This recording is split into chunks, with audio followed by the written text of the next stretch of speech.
Imagine two people, same company, same department, same title. They both started work on the same Monday morning 14 years ago. The first has been promoted 3 times. He manages a team of 40 people. The second is still sitting at the same desk, still doing the same job, still waiting. And what needs to be noticed right now is this: the person who hasn't been promoted is the one who, by every measurable standard, works harder. More overtime, more effort, more visibility. But something is still wrong. There is still a fundamental misalignment. In 551 BC, a philosopher named Kongzi, the name the Western world knows as Confucius, identified this problem exactly. And he gave it a name. 2 words in classical Chinese. These 2 words contain the most important career instinct you were never taught. Today, we will learn what these words are. And more importantly, we will understand why knowing these words can make the difference between 14 years of waiting and the career that is truly meant for you. If this kind of ancient career wisdom interests you, subscribing takes 3 seconds. Every week, millions of people ask the same question: why am I not advancing? I took on the extra project. I worked until late at night. I managed difficult clients.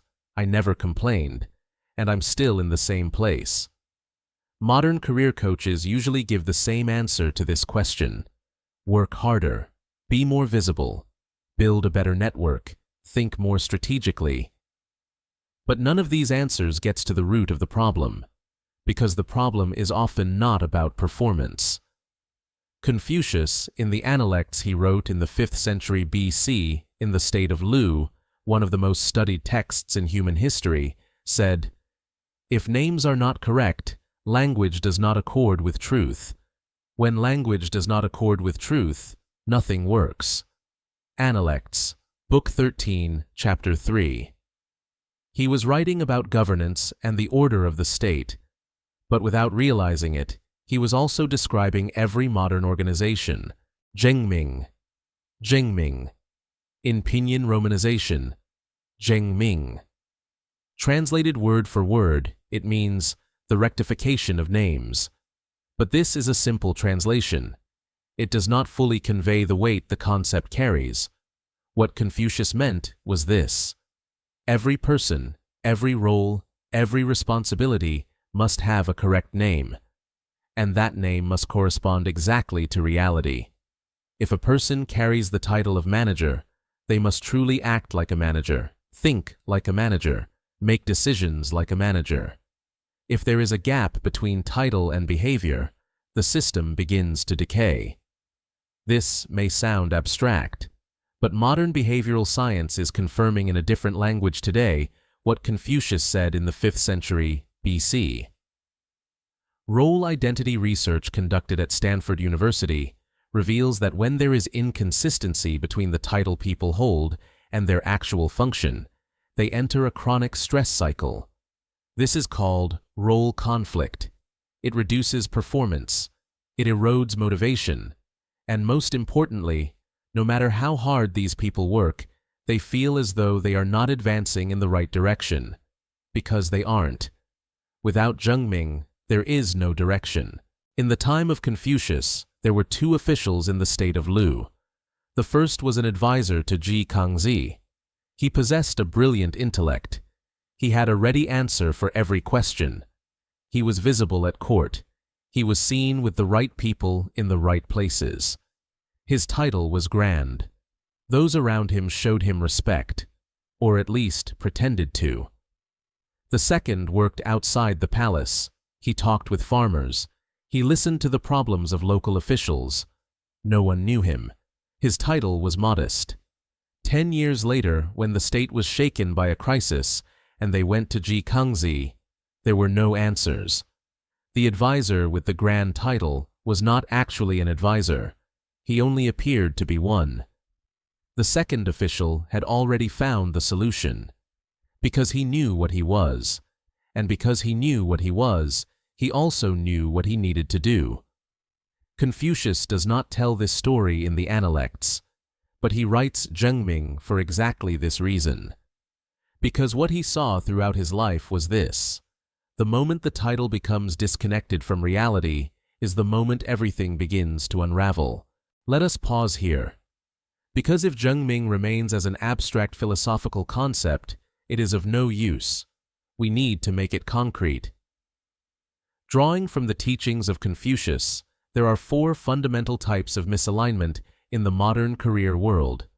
If you recognize one of them, you will most likely recognize the situation you are in as well. The first, title function. Misalignment. Your title says one thing, the work you actually do says another. They call you senior analyst, but for 3 years you have been updating the same data tables. This gap between expectation and reality renders you invisible over time, because the system has placed you in the wrong category. The second, value culture misalignment. You value depth, quality, and long-term thinking.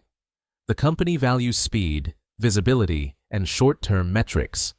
In this conflict, who wins? The system always wins. No matter how good you are, if you are not measuring what they measure, you are invisible. The third, power responsibility misalignment. Your responsibility is great, but you have no decision-making authority. Everything passes through you, but you approve nothing. This was the situation Confucius opposed most strongly. Power without responsibility, responsibility without power. Both cause the system to decay. The fourth, nature-role misalignment. This is the deepest one. By your nature, you may be a creative, independent, and visionary person. But the role you are in demands process orientation, hierarchy, and repetition. It is like being forced to swim against the current. You expend energy. You make no progress. Modern organizational psychology documents all 4 of these categories. Amy Rzesniewski's work identity research at Yale shows that role misalignment is the primary predictor of burnout, independent of performance. Confucius had said this 2,500 years ago in 2 words, Zhengming. This is what most people miss. When you respond to the problem of misalignment by working harder, you are actually deepening the problem. Running faster in the wrong direction does not take you to the right place. It only gets you to the wrong place sooner. Think of 2 people. Person A works 70 hours a week, responds to every email within minutes, misses no meetings, says yes to every project. 5 years later, still in the same place, more exhausted, more disillusioned, and still not understanding why they cannot advance. Person B works 45 hours a week, doesn't attend some meetings, says no to some projects. But everything they do is done exactly where it needs to be done. 5 years later, they are managing that division. The difference is not talent. The difference is alignment. In ancient China, they expressed this differently. Water does not attack the rock in its path. It flows around it.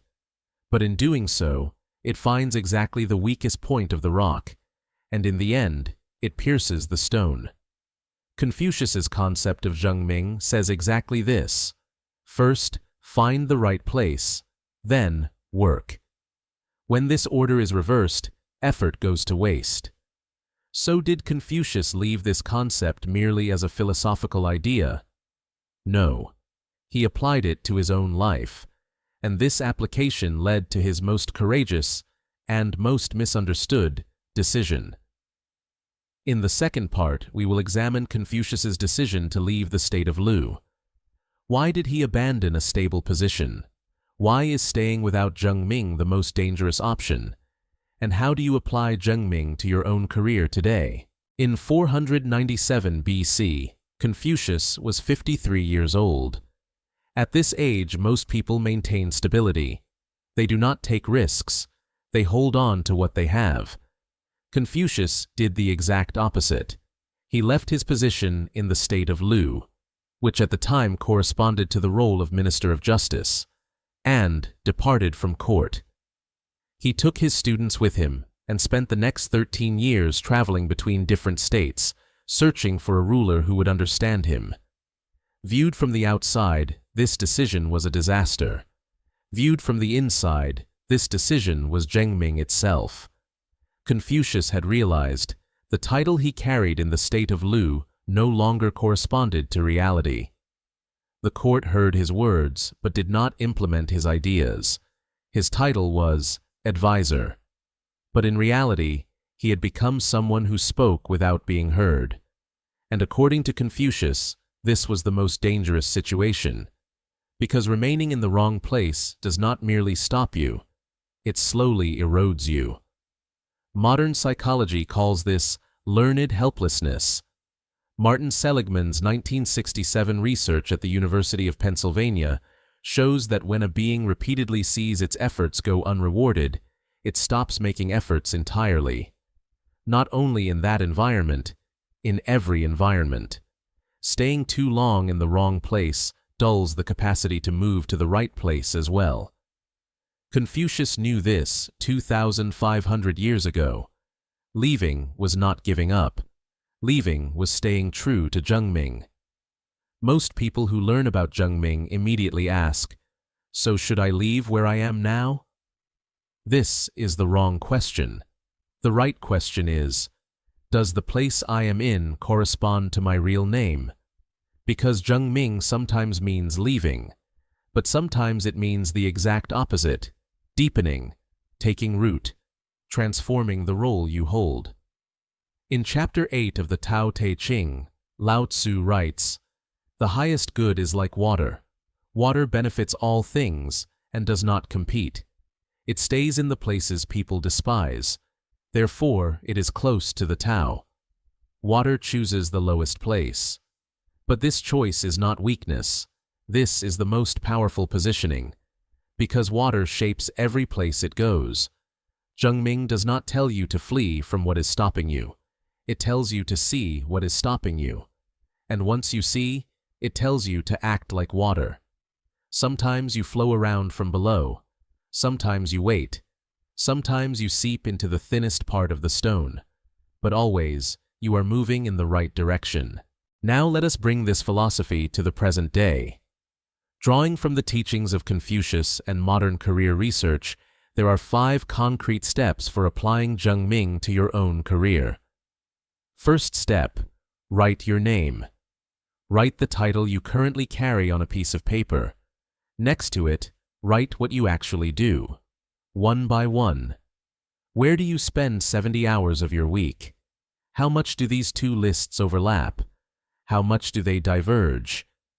This simple exercise reveals in a few minutes a divergence that most people have been unable to see for years. Second step, map your values.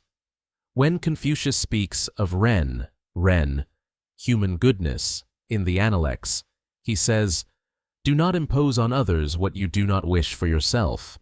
This means knowing your values. Which work leaves you with your energy? Which work drains you? The answers show where your true alignment lies.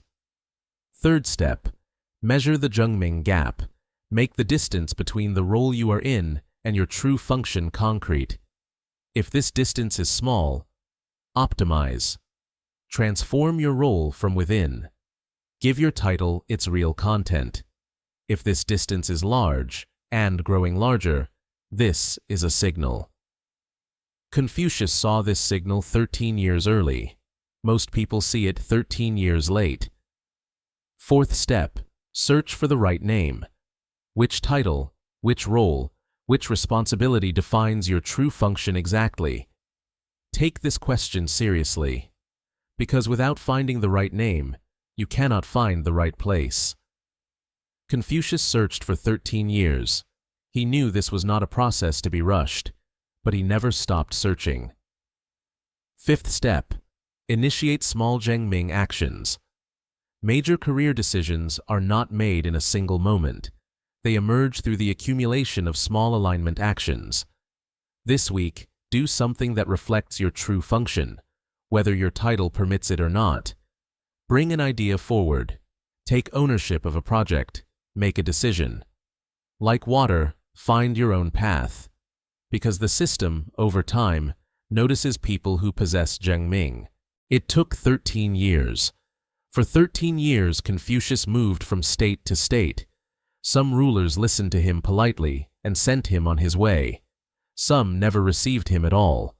Once he narrowly escaped assassination. And finally, at the age of 70, he returned to the state of Lu. Not this time for a promotion, not this time for a title offer. He simply compiled the Chinese classics together with his students. He collected poetry. He wrote history. He worked on music. When he died, in 479 BC, he was 72 years old. By official measures, it was a failed career. No state fully implemented his advice. No king governed the way he wished. But the students of Confucius's students governed China for 10 generations. The Analects is still among the most widely read books in the world today. And Zhengming, the rectification of names, sits in some form at the foundation of every modern organizational theory today. Because Confucius had the right name. He was not an advisor. He was a teacher. He was not an administrator. He was a thinker. And the day he accepted this name, everything changed.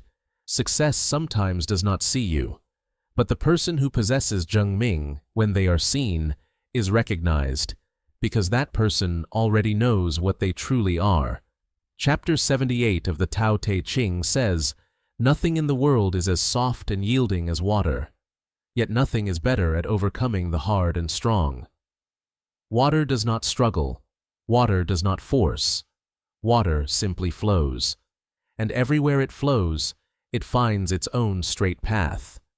A career is the same. The one who spends the most time does not win. The one who is most visible does not win. The one who does the right work, in the right place, with the right name, wins. Confucius proved this at 53 by leaving everything behind. 2,500 years later, he is still right. What I want to ask you now is this. How many years of a gap is there between the title you carry and the work you actually do? And what is the one small step you could take today to close that gap? Write it in the comments. Because Zhengming begins with seeing yourself. The Tao does not force. The Tao finds its flow. And in the end, it pierces the stone.